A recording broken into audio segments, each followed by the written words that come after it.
ചെയ്തിരുന്നോ? അവൻ ഹോസ്പിറ്റലിൽ വന്നിട്ടുണ്ടായിരുന്നത്രേ. വലിയ പ്രശ്നമാണെന്ന് തോന്നുന്നു. ഞങ്ങളോടും വരാൻ പറഞ്ഞു.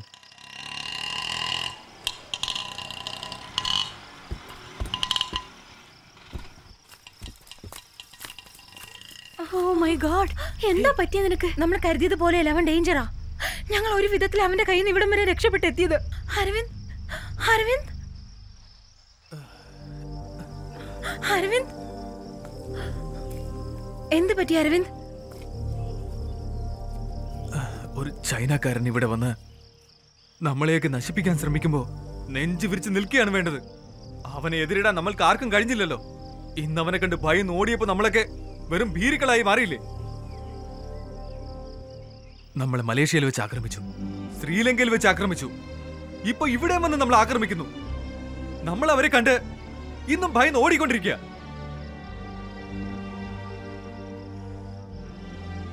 അങ്ങനെയൊന്നും ഇപ്പൊ ചിന്തിച്ചിട്ട് കാര്യമില്ല അരവിന്ദ്. ധീരത എന്താണെന്ന് ഈ ലോകത്തിന് കാണിച്ചത് നമ്മളാണെന്നല്ലേ പറഞ്ഞത്?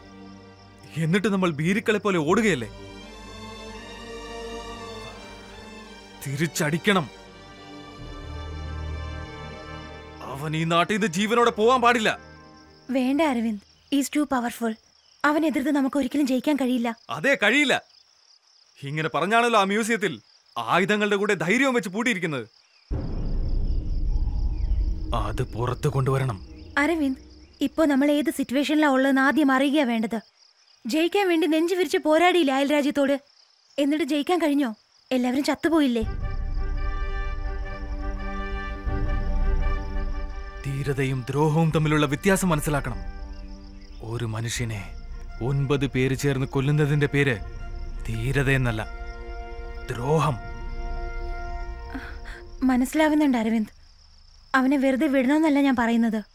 അതിനു മുമ്പായിട്ട് ഈ പടർന്നുകൊണ്ടിരിക്കുന്ന ഈ രോഗത്തെയാണ് നമ്മൾ എത്രയും വേഗം തടയേണ്ടത്. അത് കഴിഞ്ഞിട്ട് നമുക്ക് അവനെ നേരിടാം. ഇപ്പോഴത്തെ ഈ അവസ്ഥയിൽ നമുക്കൊന്നും ചെയ്യാൻ കഴിയില്ല അരവിന്ദ്. കഴിയും. ഈ രോഗം ഭേദമാക്കാനും അവനെ ഇവിടുന്ന് ഓടിക്കാനും ഒരേ ഒരാൾക്ക് മാത്രമേ കഴിയുകയുള്ളൂ, ബോധിധർമ്മന്. ആ DNA റിസർച്ച് ഉടനെ തുടങ്ങണം.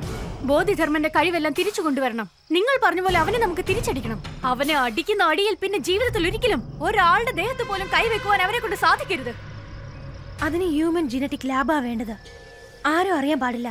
12 ദിവസത്തേക്ക് അവന്റെ കണ്ണി പോലും പെടാതെ നോക്കണം. എനിക്കറിയാവുന്ന ഒരു ലാബുണ്ട്. 12 ദിവസം നമ്മളിരിക്കുന്നിടം ആരും അറിയാതിരിക്കണമെങ്കിൽ നിങ്ങളിൽ ഒരുവർ പുറത്തുനിന്ന് സഹായിക്കണം. നമ്മൾ എവിടെയാണെന്ന് അയാളും അറിയരുത്. Correct. Malathi, you are the right person. നമ്മുടെ എല്ലാവരുടെയും സിം കാർഡ് ഉടൻ തന്നെ ഡീആക്ടിവേറ്റ് ചെയ്യണം. 2 പുതിയ സിം കാർഡ്, ഒന്ന് നമ്മൾക്ക്, ഒന്ന് മാലതിക്ക്. നമുക്ക് ആവശ്യമുള്ള സാധനങ്ങളെല്ലാം മാലതി ആയിരിക്കും കൊണ്ടുവരുന്നത്. എന്നാൽ അവൾക്ക് പോലും നമ്മൾ എവിടെയാണെന്ന് അറിയാൻ കഴിയില്ല. അതെങ്ങനെയാന്ന് ഞാൻ പറഞ്ഞു തരാം. മാലതി, നിന്റെ ഫോണിലെ സിം കാർഡ് ആദ്യം കളഞ്ഞേക്ക്. നാളെ പുതിയ സിം കാർഡ് വാങ്ങിച്ചു തരാം. Okay, all the best. ഇനി ആ ലാബ് എവിടെയുള്ളതെന്ന് വേഗം പറ. ഇത് അടയാർ പാലം, ഇത് ഗാന്ധി മണ്ഡപം, ഇത് ക്യാൻസർ ഇൻസ്റ്റിറ്റ്യൂട്ട്, ഇതിന്റെ നടുക്കുള്ളത് IIT ക്യാമ്പസ്. അശ്വിൻ പറഞ്ഞ സ്ഥലം ആ കാണുന്നതാണ്. IITയുടെ പുറകിലായി ഒരു വലിയ കാടുണ്ട്. IIT മുഴുവനും 650 ഏക്കറാ. ഇതിൽ 450 ഏക്കർ വലിയ കാടാണ്. സിറ്റിയിൽ ഇത്രയും വലിയ കാടുള്ള കാര്യം ആർക്കും അറിയില്ല. അത് കോമ്പസസ് ടെക്നോളജി സെന്റർ, ഇത് മിഷൻ ഡൈനമിക്സ് സെന്ററാ. ഇവിടുന്ന് 4 കിലോമീറ്റർ മാറിയാണ് ജനറ്റിക് എഞ്ചിനീയറിംഗ് ലാബ് ഉള്ളത്. അവിടേക്കാണ് നമ്മൾ പോകുന്നത്. 12 ദിവസത്തിനുള്ളിൽ ആരെങ്കിലും വരികയാണെങ്കിൽ? ഇല്ല സർ, ഭാഗ്യം കൊണ്ട് സെമസ്റ്റർ ഹോളിഡേ ആണ് സർ. നെക്സ്റ്റ് 18 ഡേയ്സ് ക്ലോസ് ആയിരിക്കും. അവിടെ ഉള്ളതെല്ലാം ജർമ്മൻ എക്യുപ്മെന്റ്സാ.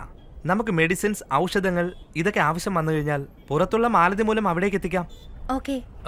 അശ്വിൻ എപ്പോ വരും? ലാബിന്റെ കീ എടുത്തോണ്ട് നമുക്ക് സിം കാർഡ് എല്ലാം വാങ്ങിയിട്ട് രാത്രി 11 മണിക്ക് വരും. എല്ലാവരും സിം കാർഡ് ഡീആക്ടിവേറ്റ് ചെയ്തല്ലോ? അതെല്ലാം ചെയ്തു. ഓക്കെ, വരൂ എന്നാ പോകാം.